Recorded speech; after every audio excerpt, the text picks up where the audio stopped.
खेतों में हल चलाते हैं और बेटे ने दुनिया में अपने नाम का डंका बजा दिया। चीन में घुसकर चीनियों की हवा निकाल दी।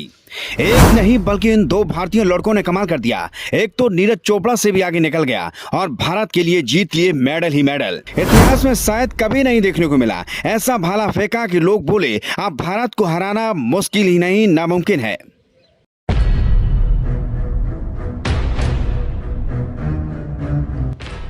एक नाम तो आपने कई बार सुना होगा, नीरज चोपड़ा। ये वो नाम है जिसके सामने बड़े बड़े सूरमा पानी भरते नजर आते हैं, क्योंकि इनके भाले की रफ्तार इतनी तेज है जिसके सामने टिकना हर किसी के बस की बात नहीं। लेकिन अब एक और नाम भारत से ही सामने आया है जिसने नीरज चोपड़ा के भी होश उड़ा दिए। वो ऐसा भाला फेंकता है कि हर कोई दंग रह जाता है। मतलब ये कि अब भारत को जैवलिन थ्रो के एक नहीं बल्कि दो सूरमा मिल गए हैं जिनकी रफ्तार वाकई देखने लायक है। बता दें 4 अक्टूबर को एशियन गेम्स 2023 में होने वाले जैवलिन थ्रो के फाइनल पर पूरे हिंदुस्तान की नजर ओलंपिक चैंपियन और भारत के गोल्डन बॉय नीरज चोपड़ा पर टिकी थी।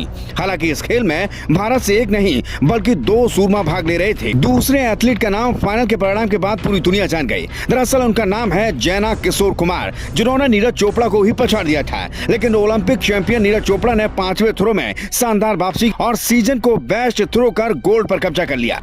जैना किशोर ने अपने तीसरे प्रयास में करियर का बेस्ट किया और चौथे प्रयास में उसे भी तोड़ दिया। 87.54 मीटर दूर भाला फेंका, सिल्वर मेडल अपने नाम कर लिया।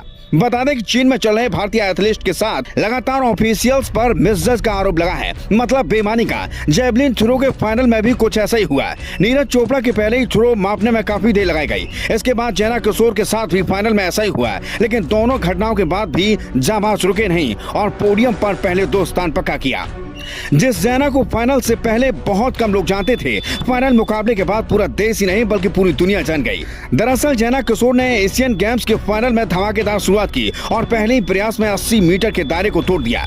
सबसे खास बात यह रही कि फाइनल में सिर्फ 3 खिलाड़ी इस मार्क को छू पाए हैं, जिसमें नीरज चोपड़ा और जापान के डीन रॉड्रिक शामिल हैं। दूसरे प्रयास में भी जैना ने 79.76 मीटर का थ्रो किया। तीसरे प्रयास में उन्होंने इतिहास रच दिया और करियर का बेस्ट थ्रो किया। साथ ही नीरज चोपड़ा को भी पीछे छोड़ दिया। पर नीरज ने अपने चौथे प्रयास में कमाल कर दिया और ऐसा थ्रो फेंका कि गोल्ड अपने नाम कर लिया। जैना ने भी हार नहीं मानी और अपने थ्रो में फिर से रिकॉर्ड 87.54 मीटर थ्रो किया और अपने बेस्ट को देते हुए सिल्वर पर कब्जा कर लिया।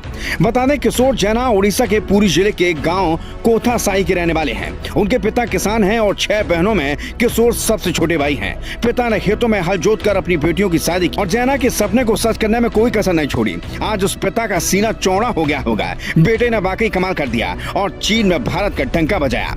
जैवलिन थ्रो के फाइनल में भारत का दबदबा रहा और दोनों टॉप मेडल भारत की झोली में आ गए। भविष्य में अब जैना और नीरज के बीच गोल्ड के लिए टक्कर देखने को मिलेगी, जो भारतीय फैंस के लिए किसी सपने से कम नहीं होगा। किशोर जैना पहले वॉलीबॉल खेलते थे, लेकिन 2015 में उन्होंने जैवलिन थ्रो करने का फैसला किया और इस खेल में आते ही उन्होंने भारत को सपने दिखाने शुरू कर दिए थे। उन्होंने नेशनल गेम्स में झंडा गाड़ा और फिर वर्ल्ड एथलेटिक्स चैंपियनशिप के लिए क्वालिफाई किया और आज उनकी इस काबिलियत को दुनिया सलाम कर रही है। Bureau report.